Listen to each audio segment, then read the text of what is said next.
श्री स्वामी समर्थ. नमस्कार मंडळी, स्वागत आहे तुमचे माझ्या यूट्यूब चॅनलवरती. आजचा दिवस तुम्हाला खूप छान, सुखाचा, आनंदाचा जाओ हीच मी स्वामींच्या चरणी प्रार्थना करते आणि आपल्या आजच्या नवीन व्हिडिओला सुरुवात करते.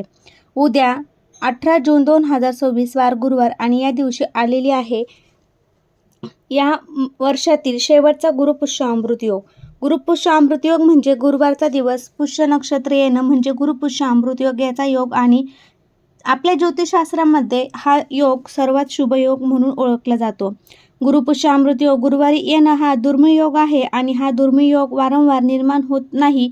वर्षातून 2दा किंवा 3 वेळा हा निर्माण होतो आणि म्हणूनच याला अमृत योग असे देखील म्हटले जाते. या पुष्य नक्षत्रात प्रत्येक क्षण हा खूप शुभ मानला जातो. गुरुपुष्य अमृत योग पुष्य नक्षत्र सहित गुरुवारी येतो आणि हा योग 2026 मध्ये तब्बल 4 वेळा आलेला आहे आणि उद्या 18 जूनला हा शेवटचा असणार आहे. कुठल्याही शुभ कार्यासाठी हा योग खूप महत्त्वाचा मानला जातो आणि पवित्र मानला जातो. या मुहूर्ताला आपण सर्व शुभ कार्याला सुरुवात करू शकतो, जसे की गृहप्रवेश असेल, सोने चांदी धातूची खरेदी असणे, मौल्यवान वस्तू, इतर गुंतवणूक खरेदी, एखादा नवीन छोटासा उद्योग व्यवसाय सुरू करणं आणि सर्वात महत्त्वाचं म्हणजे या योगावर केलेले गुरुसेवा गुरुभक्तीने फळ हे आपल्याला अफाट पटीने मिळत असते. आणि म्हणूनच या दिवशी गुरुमंत्र किंवा गुरुचे नामस्मरण करणं, पारायण केल्याने हे भक्तांना अत्यंत लाभदायी ठरते. आणि मंडळी, तुम्हाला माहीत आहे का, गुरुपुष्य अमृत योग हा असा दिवस आहे की अशुभतेचा पासून वाचवण्यासाठी हा योग सर्वश्रेष्ठ मानला जातो. आणि म्हणूनच या दिवशी आपण जी काही सेवा आणि जी काही एखादी प्रभावी उपाय करतो त्याचं फळे आपल्याला प्राप्त होतेच. नक्कीच त्या उपायातून आपल्याला काहीतरी शुभ हे आहे तर ते मिळत असतं. आणि म्हणूनच आजच्या व्हिडिओमध्ये मी तुम्हाला एक खूप खास असा प्रभावी उपाय घेऊन आलेले आहे. आणि आपल्या उद्या गुरुवारी या वर्षातील शेवटचा गुरुपुष्य अमृत योगावर सकाळीच एका ठिकाणी एक दिवा प्रज्वलित करायचा आहे. म्हणजे एका ठिकाणी एक दिवा लावायचा आहे. हा दिवा लावल्याने शत्रू घरी येऊन तुमची माफी मागेल, घरातील 7 पिढ्यांचे दारिद्र्य नष्ट होऊन घराची नजरदोष, आजारपण, औषधे, कमतरता दूर होईल, कायमची मुक्तता होईल, कर्जमुक्ती होईल आणि घरात अखंड लक्ष्मी वास करेल. तर हा दिवा कुठे लावायचा आहे, कसा लावायचा आहे याबद्दलची संपूर्ण माहिती मी तुमच्याबरोबर शेअर करणार आहे.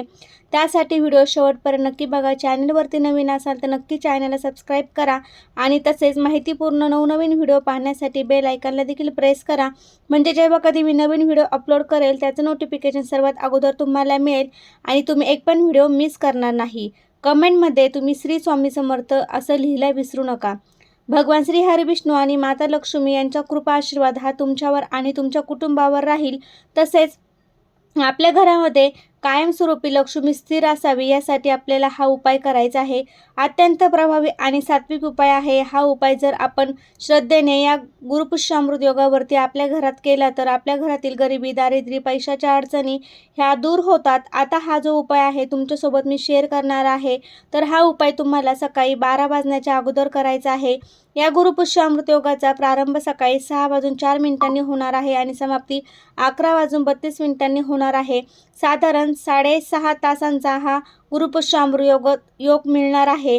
या योगावरती आपण जे काही उपाय करतो ना ते सुद्धा अतिशय प्रभावी आणि सिद्ध. आणि म्हणूनच आपल्याला हा उपाय जो आहे तर तो उद्या सकाळी गुरुपुष्य अमृत योगावरती करायचा आहे. ज्या घरामध्ये हा एक उपाय केला जाईल त्या घरातील गरिबी कायमची दूर होईल, कारण गुरुपुष्य अमृत योग हा दिवस माता लक्ष्मी आणि भगवान श्री हरिविष्णू तसेच आणि श्री स्वामी समर्थ यांना समर्पित आहे. त्यामुळे हा दिवस धनप्राप्तीसाठी आणि लक्ष्मी प्राप्तीसाठी खूप महत्त्वाचा मानला गेला आहे. आणि फक्त लक्ष्मी प्राप्तीसाठीच हा उपाय प्रभावी नाही, तर घरातील दुःख, संकट, अडचणी, अडथळे, आजारपण नष्ट होण्यासाठी, नजरबाधा दूर होण्यासाठी सुद्धा हा अत्यंत तेवढाच प्रभावी मानला जातो. आता हा जो दिवा आहे ना त्या दिव्याला ज्ञानाचे प्रतीक असे देखील मानले जाते. आणि जेव्हा आपण या शुभ योगावरती एक विशिष्ट ठिकाणी दिवा लावतो तेव्हा तो दिवा लावल्याने घरातील नकारात्मक ऊर्जा नष्ट होते आणि देवी लक्ष्मीचे साक्षात आपल्या घरात आगमन होते.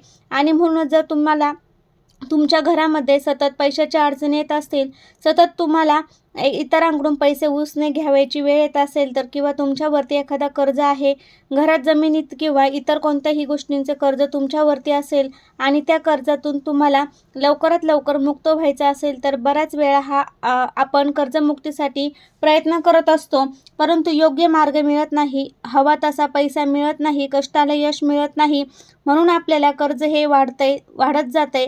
आपल्या कष्टाचं नशिबाची साथ मिळत नाही. कर्जमुक्ती व्हावी यासाठी सुद्धा हा उपाय तेवढाच प्रभावी मानला जातो. आता मी असं म्हटलं नाही की तुम्ही फक्त हा दिवा लावा आणि लगेच तुमचे कर्ज संपेल, असं तर होणार नाही. त्यासाठी आपल्याला कष्ट, प्रयत्न आणि मेहनत हे तर नक्कीच करावे लागेल. त्या कष्टाचा यश मिळणं सुद्धा तेवढंच महत्त्वाचं आहे. तर त्यासाठी आपल्याला हा उपाय जो आहे तर तो उद्या करायचा आहे. तर आपल्याला उद्या सकाळी लवकर उठायचं आहे. 6 वाजण्याच्या अगोदर स्वच्छ स्नान करून घ्यायचं आहे. अंघोळीच्या पाण्यामध्ये छान अशी थोडीशी हळद टाकायची आहे, थोडंसं गोमूत्र टाकायचं आहे आणि त्या पाण्याने अंघोळ करायची आहे. आता या दिवशी बघा, जर आपण अंघोळीच्या पाण्यामध्ये हळद टाकून स्नान केले तर आपल्या कुंडलिकेतील गुरुग्रह हा मजबूत होतो. त्यामुळे हळद टाकून स्नान करायचं आहे. अगदी लहान मुलांपासून अंघोळीच्या पाण्यामध्ये सुद्धा हळद टाकायची आहे. यानंतर देवघरातील देवाची विधिवत पूजा अर्चा करून घ्यायची आहे. देवघरातील वातावरण खूप धूप दीप लावून प्रसन्न करून घ्यायचं आहे. भगवान विष्णूंची मूर्ती असेल तर मूर्तीवरती अभिषेक करा. स्वामींची मूर्ती असेल तर त्यावरती सुद्धा अभिषेक करायचा आहे. फोटो असेल तर स्वच्छ पुसून काढायचा आहे आणि यानंतर तुम्हाला हा उपाय करायचा आहे.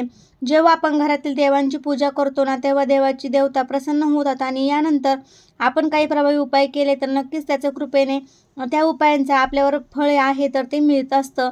आता हा उपाय करण्यासाठी तुम्हाला एक मातीचा दिवा घ्यायचा आहे. पण ती असली मातीची ती घेतली तरी चालेल. त्यामध्ये तुम्हाला शुद्ध गाईचं तूप घालायचं आहे आणि तो फुलवात असेल ना, ती फुलवात तुम्हाला दिव्यामध्ये घालायची आहे. लांब कापसाची वात आणि फुलवात हे प्रकार तुम्हाला माहीत असतील तर ती फुलवात तुम्हाला दिव्यामध्ये लावायची आहे आणि यानंतर ज्या साईडने आपण ही फुलवात प्रज्वलित करणार आहे तेथे हळद कुंकू लावून ती लाल पिवळी करून घ्यायची आहे. तुपामध्ये बुडवून त्या दिव्यामध्ये तुम्हाला ठेवायची आहे. त्यानंतर काय करायचं आहे, थोडीशी चणा डाळ आहे तर ती घ्यायची आहे आणि एक गुळाचा खडा घ्यायचा आहे आणि सोबत थोडेसे तांदूळ घ्यायचे आहे.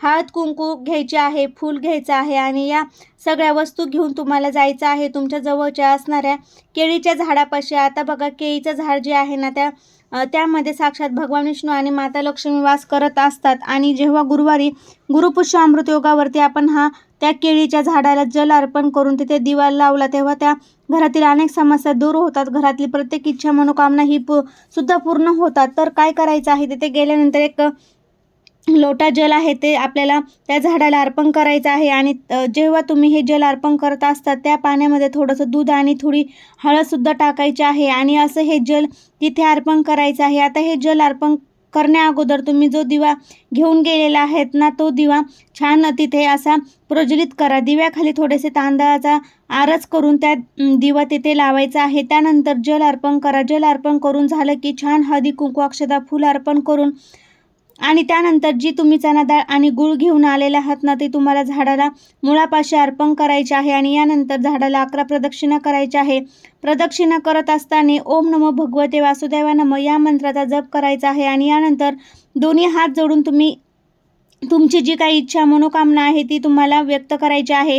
केळीचे झाड आहे ना, ते प्रगती, समृद्धी, संतती आणि विवाहित सौभाग्याचे प्रतीक मानले जाते आणि जेव्हा आपण गुरुवारी या केळीच्या झाडाची पूजा करतो तेव्हा विष्णुदेव हे प्रसन्न होतात आणि जीवनातील आर्थिक व वैवाहिक समस्या यासुद्धा दूर होतात. आता हा उपाय करून झाल्यानंतर तुम्हाला या झाडाला एक छोटंसं मूळ आहे ना, तर ते सुद्धा काढून आणायचं आहे आणि अगदी थोडंसं मूळ काढायचं आहे, कारण त्या झाडाची मुळं ना जास्त खोलवर नसते, अगदी वर असतात. ते सहजपणे त्या झाडाचं मूळ काढू शकतो. तर एक छोटंसं मूळ तुम्हाला काढून आणायचं आहे आणि हे मूळ काढल्या अगोदर मी कशासाठी हे मूळ काढत आहे दोन्ही हात जोडून या वृक्षाला सांगायचं आहे आणि त्यानंतर हे मूळ काढून तुम्हाला घरी आणायचं आहे. स्वच्छ पाण्याने धुवून काढायचं आहे. यानंतर एका लाल रंगाच्या कपड्यामध्ये ठेवून त्याची हळद कुंकू अक्षता अर्पण करून पूजा करायची आहे आणि हे मूळ त्या लाल कपड्यामध्ये बांधून तुमच्या घरामध्ये जिथे कुठे बांधायला जागा असेल तर त्या प्रवेशद्वारावरती किंवा घरामध्ये आतल्या साईडला जिथे कुठे बांधायला जागा असेल तिथे बांधून ठेवायचं आहे. जेव्हा असं मूळ आपल्या घरात आणून आपण बांधतो तेव्हा घरातील प्रखर पितृदोष, ग्रहदोष, वास्तुदोष हे आहे तर ते दूर होत असतात. घरात सतत वादविवाद, विवाह क्लेश असेल तर ते सुद्धा दूर होतात. म्हणून असा हा एक अत्यंत प्रभावी उपाय आहे, तो आपल्याला उद्या गुरुपुष्य अमृत योगावरती करायचा आहे. त्याचबरोबर या दिवशी भगवान श्री हरिविष्णू केळी जी आहे तर ती नैवेद्य अर्पण करायचं आहे आणि या दिवशी प्रत्येकाने एक तरी केळीचं सेवन जे आहे तर करायचं आहे. या दिवशी बघा, पिवळ्या पदार्थांना सेवन केल्याने अनेक फायदे जे आहे तर ते आपल्याला होत असतात. तर अशा प्रकारे ह्या गोष्टी ज्या आहेत तर त्या करायच्या असतात आणि हे उपाय केल्याने आपल्या घरातील अनेक अडचणी दूर होतात. घराची मुलाची प्रगती होते आणि प्रत्येक इच्छाही पूर्ण होते. तर कसा वाटला व्हिडिओ ते कमेंटद्वारे नक्की सांगा. श्री स्वामी समर्थ. धन्यवाद.